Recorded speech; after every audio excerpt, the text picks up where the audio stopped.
없었던 것이죠. 세 번째, 제자들을 실망시킬 수밖에 없었습니다.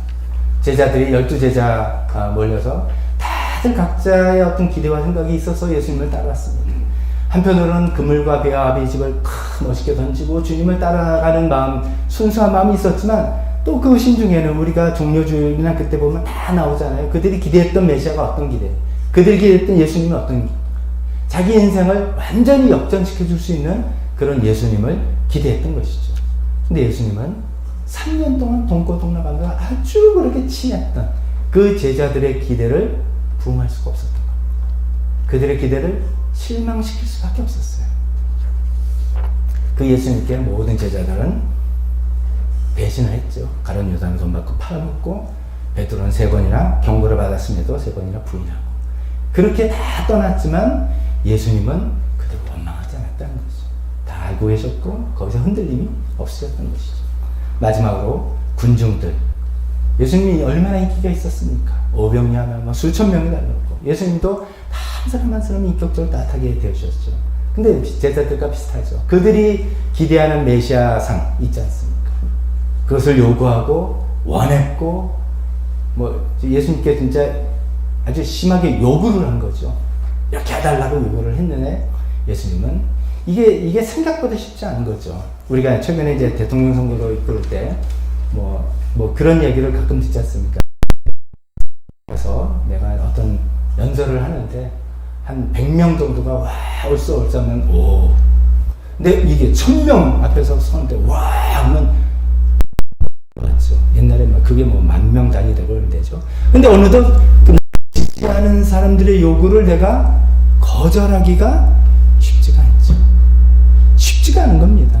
어쩌다 보면 휩쓸려가지고서 내 신념과 다른 어떤 것을 타협하게 되고 이렇게 하기가 너무나도 쉬운데, 예수님은 그런 군중들의 요구에 흔들리지 않으셨죠.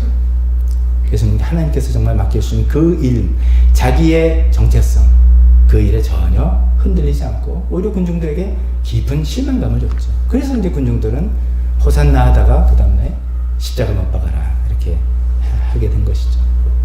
자, 이런 걸 볼 때 예수님께서 우리에게 보여주시는 참 자아란 뭐냐? 참 자아는 어떤 모습입니까? 2가지 양면이 있습니다. 그 기본은 하나님과의 그 친밀한 관계입니다.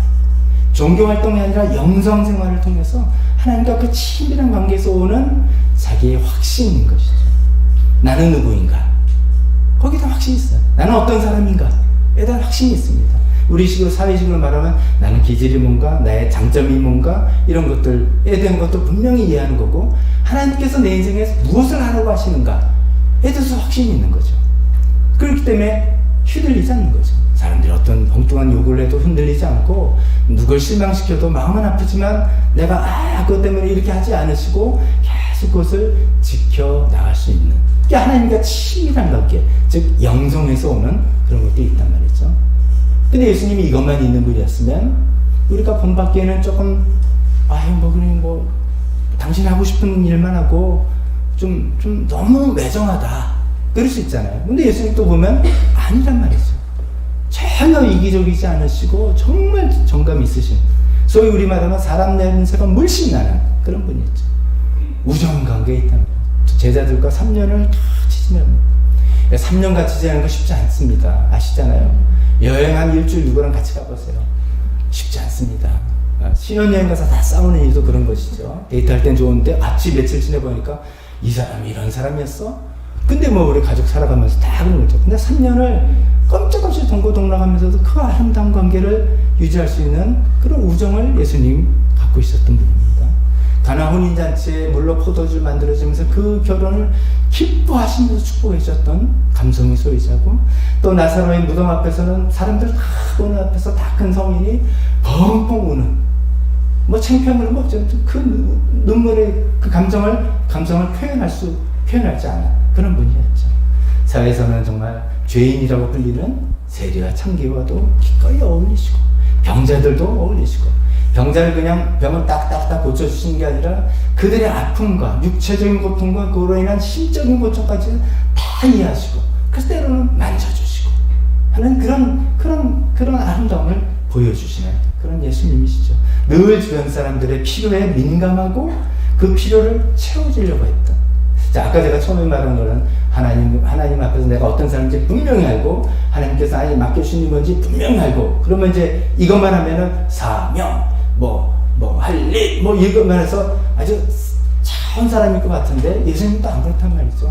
내 주변 사람들의 필요에 민감하고, 그 필요를 채워주려고 애를 쓰고, 얼마큼 애를 썼나? 당신의 목숨을 내어줄 정도로. 이것이 잘 균형을 맞춘, 이것이 아름답게 균형이 되어 있는 분이 예수님의 모습이지 않습니까? 예수님께서 정말로 성숙하고 건강한 참 자라는 게 무엇인지를 우리에게 보여주신 분이라는 거죠. 자, 하나님께서는 우리 모두를 그렇게 만들어가기를 원하십니다. 하나님께서는 우리가 이 땅에 태어나서 어떤 성대한 과정에서 우리의 죄로 인해서 세상의 유혹과 어떤 걸 통해서 우리도 모르게 좀 어쩌면 거짓자로 힘겹게 살아갈지 모르는데 우리를 죄에서 용서해 주시고 우리 안에 참자라는 씨앗을 심어주셔서 그 선한 일을 시작하신 거죠. 그것을 완성될 때까지 계속 이뤄나가시는 것이 하나님의 관심이라는 것입니다. 그러게 우리가 정서적으로 건강한 그리스도인이 되는 길이라는 것입니다. 자, 이런 설명을 조금 달리 한번 말씀을 드려보겠습니다. 제가 이제 처음에 설명드린 그 책에 의지해서 너무 내용이 많아서 그냥 줄여서 좀 설명을 하는 것인데요. 차별화라는 용어가 있습니다. 차별화. 영어로 쓴다면 differentiation of self. 자기 자신을 차별화한다는 거죠. 이게 뭐냐면 아주 치밀한 사람 관계에서 그래도 자기 자신을 좀 객관적으로 좀 이렇게 거리를 둘 수 있게 된다. 그런 의미로 생각하시면 좋겠습니다. 차별화라는 용어가 있는데, 이게 모레이 보웬이라는 사람이 썼다는데, 이것을 보면서 우리가 정서적인 측면, 예수님의 본을 보면서 우리가 영적인, 영성의 측면을 우리가 좀 도움받았다면, 정서적인 측면에 도움을 좀 받아볼 수 있지 않을까 생각을 해봅니다. 이제 모레이 보웬이라는 사람이 차별화를 이렇게 정의합니다. 주변 사람들과 사회의 압력에 휘둘리지 않고 자기의 삶의 목적과 가치를 표현해낼 수 있는 능력, 이렇게 표현합니다. 어떻게 주변 사람들의 압력에 휘둘리지 않냐면 내 자신을 차별화시켰기 때문입니다. 조금 거리를 뒀기 때문입니다. 그러나 너무 거리를 두면 냉랭한 사람이 되는데 그렇게 거리를 두지는 않고, 그러나 건강한 거리를 두었기 때문에 거기에 휘말리지는 않고, 그래서 자기 자신의 것을 하나님께서 나를 부르신 그대로 살아가는데 그걸 뺏기지는 않는, 헷갈리지는 않는 그런 거라고 볼 수가 있습니다. 이 설명을 들으면서 제가 예전에 그 브라이언 목사님한테 듣고 저희 부부가 계속 붙드는 것 중에 하나 소개해드렸죠. 우리 인간관계에서 친절하면서도 적절한 거리두기. 영어로는 courtesy yet distance. 이거랑 비슷한 개념 같아요. 우리가 distance, 거리만 뚝뚝 두면은 냉랭하고 이런 사람인데 그건 재미없고, 굉장히 친절하고 정말 우리 할 소리 다 하고 공감하고 애쓰고 다 하는 겁니다. 그러나 딱 달라붙는 게 아니라 차별할 거리를 좀 적절하게, 건강하게. 제가 일부러 적당한 이런 용어는 안 씁니다. 적당한은 좀 이렇게 적당히 해. 이렇게 좀 부정적인 뉘앙스가 있어서 적절한 거리. 그 적절한 거리는 사람마다 다 다릅니다. 배우자와의 적절한 거리와 가족과 자녀와의 적절한 거리와 다 다르죠. 그거를 잘 구분해서 적절한 거리를 잘 지켜서 자기를 유지하면서 친절하게, 그래서 예수님처럼 공감해주고 해결해주려고 하고 필요하다면 목숨까지 내어주는 그런 모습을 이제 차별화라고 표현하고 있습니다. 한번 여러분들 이제 그런 설명 가운데 셀프 체크리스트가 있어요. 한번 제가 불러볼 테니까 말씀드려볼 테니까 한번 스스로 체크해 보세요. 제가 이제 9가지 문항을 말씀드려볼 텐데 나는 예스인가 노인가 이렇게 생각해 보세요. 미리 말씀드린다면 차별화가 잘 된 게 지금 좋은 개념입니다. 차별화 잘 돼서 휘둘리지 않는 거예요. 휘둘리지 않으면서 냉정히 나를 지키면서 관계를 잘하는 이런 건데, 차별화가 잘 된 사람은 제가 드린 질문에 대부분 no예요. no. 난 그렇진 않아. 근데 차별화가 안 된 사람은 대부분 yes. 이렇게 된 겁니다. 들어보십시오. 첫 번째, 어떤 사람과의 관계, 부부관계에 있어서 문제가 생겼을 때 항상 상대방의 문제점이다. 난 생각한다. 우리 집안의 문제는 저 사람이야. 우리 관계 문제는 저 친구 때문이야 라고 생각하는가? Yes, no 여러분 생각해 보십시오. 두 번째는 어떤 문제가 생겼을 때 문제를 해결하려고 하기보다는 그냥 넘어가곤 한다. 해결하지 않고 그냥 넘어간다. 세 번째, 내 감정 부분에서 이 골마 터져서 폭발할 때까지는 꾹꾹 덮어둔다. 나는 주로 꾹꾹 덮어두는 편인가? 아니면 적절하게 표현할 줄 아는 편인가? 이런 것이죠. 네 번째, 상대방이나 배우자가 화가 나거나 슬퍼하거나 위가 처했을 때 그 사람과 똑같이 동조해 둬야 될 것 같은 그 압박감을 내가 느낀다. 다섯 번째, 남이 듣기 원하는 말을 하는가? 나는 주로 남이 듣기 원하는 말을 한다. 이거죠. 실제 내가 하고 싶은 말과 달리 남이 듣기 원하는 말만 나는 하는가? 이거죠. 여섯 번째, 어떤 사람과 관계에 문제가 생겼는데 그 당사자랑 이야기는 안 하고 처음에 하다가 안 되는 거 말고요. 당사자는 이야기 안 하고 다른 사람하고만 이야기한다. 이 사람과 난 문제가 속상해. 이 사람은 이 당사자랑은 이야기를 안 하는 거죠. 그런가? 일곱 번째, 상대방에게 직접적으로 혹은 간접적으로 칭찬을 요구하는가?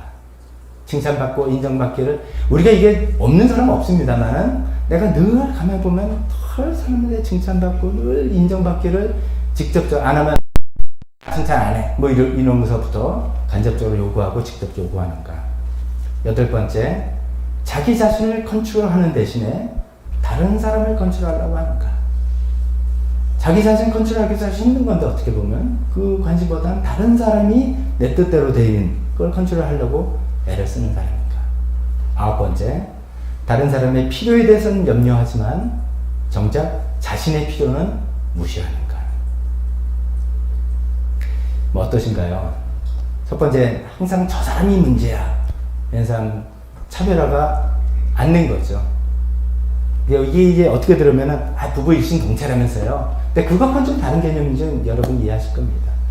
나도 문제가 있는 사람이고 또 저 사람의 문제에 내가 왜 이렇게 엉켜 들어가나. 내가 조금 거리를 두고 냉정하게 생각해야지 도와줄 수도 있는 거고 하는 건데 그냥 엉켜가지고선 자리 분별 못하는 그런 거라면 차별화가 잘 안 된 경우죠.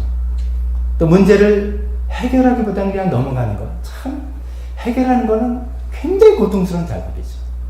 뭐가 잘못됐고 그럼 자기의 잘못이 드러나야 되겠고 그걸 고백해야 되기도 하고 인정하는 것도 힘들고 이게 굉장히 고통스러우니까 계속 그냥 덮어 넘어가는 이게 그냥 어린아이 같은 그런 모습이죠. 감정 적절하게 이게 표현할 줄 알아야 되죠. 우리가 이제 보통 이제 가정이나 어떤 모임이나 이런 거에서 건강 지표를 보려면 적절하게 감정 표현을 하는 거예요. 특히나 부정적인 감정. 나 그러면 좀 싫어. 나는 마음에 안 들더라. 이런 것을 적절하게 표현하고 그것이 용납되고 그것이 지나치게 아니라 적절하게 해나가면서 그 강조를 작게 해소해 나가야 되는데 그걸 꾹꾹꾹꾹 누르다가 어느 날 빵 폭발하죠. 그러면 저 사람 얌전한 사람이 갑자기 왜 저래? 이상한 사람이 되는데 자기는 그동안 너무 힘들게 감정을 쌓는 거죠. 이런 거 9가지 제가 다 일일이 드릴 필요는 없겠는데요. 자, 이런 것들이 이제 차별화가 잘 안 된, 그러다 보면 잘못하면 차별화가 안 되다 보면 거짓자로 살아가고 싶은 거죠. 그 나와 관계된 사람의 기대에 부응하는 것이 나의 삶의 목적이 되고, 또 더 나아가서 사회가 요구하는 것에 나를 그냥 껴 맞추다 보니까 내 삶은 없어지게 되고, 이런 거라는 것이죠. 그러면 우리가 능력 있는 사람으로서 돈도 많이 벌고 지위도 높고 할지라도 한마디로 말해서 우리 인생은 행복하지 않는 겁니다. 행복하지 않는 건 뭐냐면 하나님께서는 우리에게 행복을 주시려고 했어요. 이게 이제 세상적인 행복은 물론 아니죠. 그러나 예수님 모습 얼마나 멋있습니까? 굳건하고 아무한테도 흔들리지 않으면서도 모든 사람 위해서 탁 내놓을 수 있는 이런 멋있는 아름다운 온전한 성장한 이런 참자를 만들 때 우리가 정말 그 행복인데 그게 안 되는 거예요. 그게 어떤 겉으로 보이는 행복은 하지만 내 속은 썩어 들어가고 있고 골마 들어가고 있고 그런 것이죠. 마지막으로 그럼 어떻게 하란 말이냐. 짧게 두 가지만 말씀을 드려보겠습니다. 그 참 자아를 개발해 나가, 디벨롭 하려면 어떻게 하느냐. 짧게만 두 가지 쓰면, 첫 번째는 우리가 정말 자신의 내면에 집중을 해야 되겠어요. 자신의 내면. 우리가 지난번에 영성에 관해서 얘기할 때 그런 이야기를 말씀드렸는데, 우리가 정말 이 세상이 나는 완전한 하나님께서 나를 지으신 온전한 모습으로 가는 그 삶의 여정이다 라고 내가 정말 믿느냐 안 믿느냐, 그 큰 차이입니다. 그 여정 가운데 중요한 것은 내가 예수님의 유혹을 당한 것처럼 예수님 내가 어떤 일, 대단한 일을 했냐, 일부 중요합니다. 그러나 죽음의 병상에서 그 뭐 중요합니까? 아무 소용이 없어요. 얼마나 많은 사람들이 나를 인정했느냐, 그것도 어느 정도 기회됐지만 그렇게 중요한 건 아니죠. 내가 뭐를 갖고 있느냐, 그것도 덜 중요한 거죠. 결국 내가 하나님과 관계에서 하나님께서 나를 지으신 대로, 하나님께서 나를 부르신 대로 그렇게 내가 그런 아름다운 성장을 이뤄나가면서 가고 있느냐, 그게 우리의 인생길이다. 우리 겪어나가는 모든 생로병사 일들은 그 여정을 가는데 필요한 도구로 사용되는 것이라고 정말 우리가 믿는다면, 우리가 많은 시간을 들이지 못한다 할더라도 정말 중요하게 때로는 우리가 나의 내면을 성찰하는 것, 하나님 앞에서 나의 내면을 성찰하는 것이 굉장히 중요하다는 거죠. 그래서 제가 계속 말씀드린 겁니다. 종교 생활로서는 안 된다는 거죠. 오늘 예배도 또 말씀드립니다만, 오늘 목사님 통해서 무슨 말씀을 했다, 오늘 예배 잘 드렸다 라고 끝난다면 너무 억울한 일입니다. 너무 억울한 일이죠. 우리가 이 귀한 시간을 들여서 오늘 시간 또 하나님 앞에서 나의 모습을 비춰보고, 나의 어떤 부족한 점을 발견해 나가고, 하나님께서 나에게 어떤 기대를 거시면 자꾸 나가는 영성의 시간으로 만들어야 되는데, 우리가 자칫 잘못하면 예배나 성경 읽기나 기도나 이거 다 전부 다 종교 활동으로 넘어가고, 교회 열심히 다녀 그랬지만, 그래서 나 자신 누구냐, 교회에서 나 어떤 일도 하고 몇 년 다녔고 이렇게만 설명하지, 당신은 누구입니까? 하나님 앞에서 당신 누구십니까? 몰라요. 그럼 어떻게 사냐면 거짓자로 사는 거예요. 교회에서 기대하는 모습, 사회에서 기대하는 모습, 배우자가 기대하는 모습, 부모님이 기대하는 모습으로 살아나가는 거죠. 그러지 마시고 우리가 시간을 어떤 때는 내서 나의 내면에 집중해 봅시다. 하나님, 나는 누굽니까? 나는 예수님께서 그 확신하셨던 그 확신이 정말 나의 확신이 됩니까? 아무 일도 하기 전에도 내가 예수님 믿었다는 그 한, 내 사랑하는 딸이다, 내가 너를 좋아한다, 너의 삶에 내가 만족한다, 그것이 나의 것이 되어서 그 일 이후에 그 기반으로 해서 주님을 위해서 이런 일도 하고, 근데 또 주님께서 나에게 어떤 기질과 은사와 주셨을 거 아닙니까? 다 각자 다른 것들을 비교하거나 그거 애쓸 게 아니라 하나님께서 나를 부르신 대로, 나를 지으신 대로 살아나가는 그런 삶을 살아가는 그 나의 내면을 집중하고 살펴보고, 기도를 통해서 성령님이 알려주는 통해서 말씀의 빛을 비춰주는 통해서 그걸 찾아나가는 그런 우리가 되어보자 하는 것입니다. 그런 것을 위해서 고전적이라는 것은 기독교 역사 대대로 그런 나 자아를 찾아내고 내면에 집중하는 두 가지 방법이요, 침묵과 홀로 있음이었습니다. 침묵, 소리, 그러니까 기도도 주님 내가 어쩌고저쩌고 이렇게 이야기하는 것도 필요하지만, 하나님, 제가 계속 강조 말씀드리죠. 하나님께서 나에게 하신 말씀을 들어보기. 그러기 위해서는 내가 입을 닫고 생각을 닫고 침묵해서 혹시 하나님께서 나한테 뭐라고 말씀하시면 자꾸만 들어보려고 애쓰는 거. 그 다음에 혼자 있는 거죠. 혼자 있는, 사람과 접촉하지 않고 혼자 가만히 그 주님을 만나보는 시간을 통해서 하나님께서 여러분의 마음속에 확신, 너는 나의 사랑하는 딸이다, 내가 너를 좋아한다, 이런 확신을 확 들고, 너는 이런 사람이다, 내가 너를 이렇게 만들었다 라는 우리 고유한 어떤 기질과 은사, 이런 것들이 확신이 돼서 거기에 세상에 휘둘리지 않는 우리 참 자의 모습을 살아가면 좋겠습니다. 두 번째로 말씀드리면, 우리가 참 자아를 개발하기 위해서는 신뢰할 만한 동반자, 또 내가 신뢰할 만한 공동체가 필요하다는 것입니다. 이게 좀 역설적이죠. 아까는 혼자 있는 시간이 있어야 된다라고 했는데 이게 역설이 아니라 같이 가야 할 수밖에 없는 겁니다. 그 독일의 그 본 페퍼라는 신학자죠. 그 나치 시대 때 그 행동주의 신학을 했던 유명한 분이죠. 그분이 이제 신자의 믿는 자들의 공동생활이라는 책에 유명한 일을 말씀했습니다. 잘 들어보세요. 홀로 있을 수 없는 사람은 공동체를 조심하고, 공동체 안에 있지 않는 사람은 혼자 있는 것을 주의하라. 다시 한번 말씀드릴게요. 난 혼자는 못 있겠어. 난 늘 사람이 필요해. 이렇게 홀로 있을 수 없는 사람은 공동체를 조심하라. 그런 사람들이 어디 무슨 어려움이 있을까요? 이단에 빠지는 겁니다. 집단화 이단에 그냥 빠지는 거예요. 뭐, 난 모르겠어. 그냥 목사님 하면 그냥 맞아. 그리고 교회에서 우리 교회에서 하면 뭐, 난 모르겠고. 굉장히 조심스러워합니다. 그 이단이 가기가 아주 쉬운 길이죠. 그리고 세뇌시키고 집단화시켜가지고 그냥 어디 끌고 와서 어떻게 하는 것이죠. 그래서 홀로 있을 수 있어야 되는 거예요.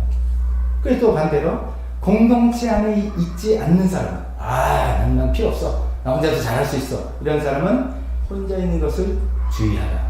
뭘 주의할까요?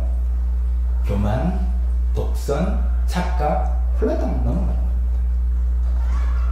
그 예를 들어서 이런 얘기입니다. 이제 이 모든 영성훈련의 그 출발점이 사막, 이집트 그 사막에서 수도 생활하는 사람들이었다 그랬잖아요. 그 5세기에 어떤 사막 교부 한 분이 이제 이야기가 어떤 사람에 대해서 이야기하는 건데, 은둔자라는 용어를 씁니다. 그런 사람들이 이제 드물 것 같은데, 혼자 기도하면서 말씀 묵상하고 기도하고 하는, 우리는 상상할 수 없죠. 이제 그렇게 정말 해보려는 사람들이에요. 근데 그 중에 한 사람이 50년간 사막에서 혼자 얹은 사람이에요. 대단한 사람이죠. 근데 이제 그 동굴에는 많은 은둔자들이 이제 혼자 이제 있는 분들이 많이 있는데, 그래도 이분들은 되게 주일날 되면 예배하러 모인다는 거죠. 그리고 어떤 절기 모여서 공동체를 함께 예배하고 이렇게 하는 건데, 이 이제 한 사람은, 우리 주인공 한 사람은 그렇게 그 주일날 가는 것은 자기 엄격한 신앙훈련에 게을리한다는 인상을 줄까봐 그것도 이제 거부하고 자기 혼자 50년간 혼자 있었던 거예요. 근데 이 사람한테 어떤 일이 생겼냐면, 오늘 딱 예수님 말씀 딱 그대로예요. 어느 날 자기한테 하나님이 자기 믿음을 시험해본다 라는 생각이 들고, 네가 나를 정말 믿느냐? 예, 뭐 이랬겠죠. 그러면 네가 이 깊은 우물에 뛰어들어라. 내가 너를 붙잡아 주리라. 너 믿을 수 있냐? 이분은 어떻게 했을 것 같아요? 뛰어들은 거예요, 그냥. 뛰어들어서 어떻게 됐을 것 같아요? 하나님 손이 나왔을 것 같아요? 그냥 우물 바닥에 쳐가지고 그냥 난리가 난 거예요. 어떻게 동료 수도자들이 아는지 와가지고서 이제 잡으라고 끌어주는데, 이 사람 계속 난 아니다. 하나님 음성 분명히 들었고 하나님 나를 건져주실 거다. 착각. 혼자 있는 사람이 이런 착각과 독선, 오만에 빠지는 것이다. 마귀의 교활한 술책이 해놓겠다는 것입니다. 우리 내면의 변화를 가로막는 큰 두 가지가 오늘 말씀을 통해서 있습니다. 하나는 자기 자신으로 살아가야 되는데, 하나님께서 우리를 부르시고 지으신 대로 살아가야 되는데, 그걸 살 수 없게 만든 사회의 기대, 사람들의 압력, 뭐 여러 가지를 통해서 그런 것을 견디지 못해서 거짓자로 살아가는 이 압박, 이게 하나 우리를 내면의 변화를 가로막고, 두 번째는 자기에게 우리 이 인정해야 됩니다. 나한테는 똥꼬집이 있어. 이거 인정하죠. 나는 교만해. 그리고 나는 고집이 있어. 이게 교만과 고집이 같이 가는 경우가 상당히 많은데요. 이게 예를 들어서 굉장히 능력이 있고 우수하신 분들은 자기 교만하는 걸 쉽게 이해합니다. 뭐 자기가 못하는 사람은 안 해봤어요. 근데 그와 상관없이 우리 모두가 교만한 똥꼬집이 있어요. 지금 이 수도사 같은 거 다 있어서, 그렇기 때문에 우리가 변화가 없는 거예요. 그래서 공동체가 필요한 거죠. 우리는 다 공동체가 필요하고, 너는 이래 라고 말해줄 수 있는 신뢰할 만한 동반자가 다 필요하다는 것이죠. 그런 것들이 우리에게 주어질 때 내면을 계속해서 묵상하면서 성찰하면서 하나님께서 말씀해 주신 것을 붙들고, 또 그것을 옆에서 조언해 줄 수 있고 지켜줄 수 있는 공동체와 동반자가 있을 때, 우리는 그동안에 살았던 거짓자에서부터 먼저 해본 것은 하나님께서 나를 부르신 대로, 날 지으신 대로, 나에게 요구하신 대로 살아가는 될 것입니다. 마지막으로 이 말씀, 그 책에 있는 이야기인데, 랍비 수시아라는 분이에요. 그러니까 랍비라서 우리 기독교 계통은 아니지만 이제 같은 그 계통이라고 그래서 인용한 것 같아요. 그 사람이 이제 말년에, 그 사람이 굉장히 지혜로운 분으로 알려졌나 보죠. 근데 말년에 이런 얘기를 했대요. 내가 천국 가면 내가 듣게 될 질문은 너는 왜 모세처럼 살지 못했느냐? 이 질문은 아닐 거다. 내가 들을 질문이 이거다. 너는 왜 수시아, 네 이름 수시아인데 수시아처럼 살지 못했느냐? 이 질문을 받을 것 같다. Why were you not Moses? 모세처럼 위대하고 훌륭하고 대단한 사람처럼 살지 못했냐? 이런 질문을 받을 게 아니라 Why were you not 수시아? 내가 넌 수시아를 지었는데 너 왜 그렇게 살지 못하고 왔니? 왜 거짓자로 살다가 힘겹게 살다가 왔니? 라는 질문을 받을 거 아니겠느냐. 참 그런 생각이 저도 들었습니다. 맞다. 하나님께서 나를 지으신 대로, 나를 부르신 대로, 하나님께서 나에게 주신 그대로, 그것을 예수님 같은 아름다운 모습으로 자기 확신과 함께 사랑하는 필요를 다 공감해주고 희생하는 이 아름다운 자아를 우리가 펼쳐나가고 그 자아대로 살아나갈 수 있는 우리 모두가 되었으면 좋겠습니다. 기도하겠습니다.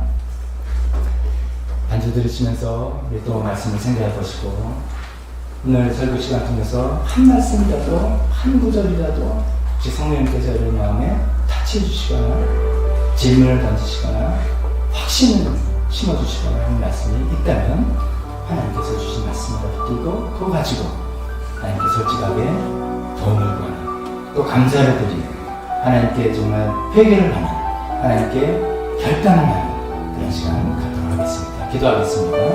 하나님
아버지, 시작하신 아름다운 일, 그 선한 일 완성될 거라 믿습니다. 주님, 우리 안에 선한 씨앗을 심어주셔서 우리를 예수님 닮는 참 자아로 살아가게 주님 부르셨사오니, 하나님, 우리도 그 예수님처럼 멋진 인생을 살아가려고 합니다. 하나님과의 그 친밀한 관계에서 오는 그 확신을 가지고 내가 누군지, 내가 누가 아닌지, 내가 어떤 일을 해야 되는지 분명히 알려주십시오. 또 그런 것을 통해서 남들의, 우리 주변 사람들의 필요에 깊이 공감할 줄 알고 그것을 위해서 희생할 줄 알고 애쓸 줄 아는 그런 멋진 사람이 다 되기를 원합니다. 하나님, 이 세상은 정말 여러 가지 이야기를 통해서 이런 사람을 저런 사람을 우리에게 심어주고 기대하고 압박하고 또 우리가 아닌 모습을 또 만들기를 원하는 것이 있었다면, 주님, 우리가 하나님께서 나를 부르신 대로, 나를 지으신 대로 그런 참 자아로 살아갈 수 있게 되기를 간절히 원합니다. 지금은 우리 주 예수 그리스도의 은혜와 하나님 아버지의 사랑하심과 성령님의 교통하심이 예수님이 보여주신 모습처럼 참 자아로 살기를 희망하는, 소망하는 여기 있는 모든 분들 머리 위에 지금부터 영원토록 함께 있을지어다. 아멘.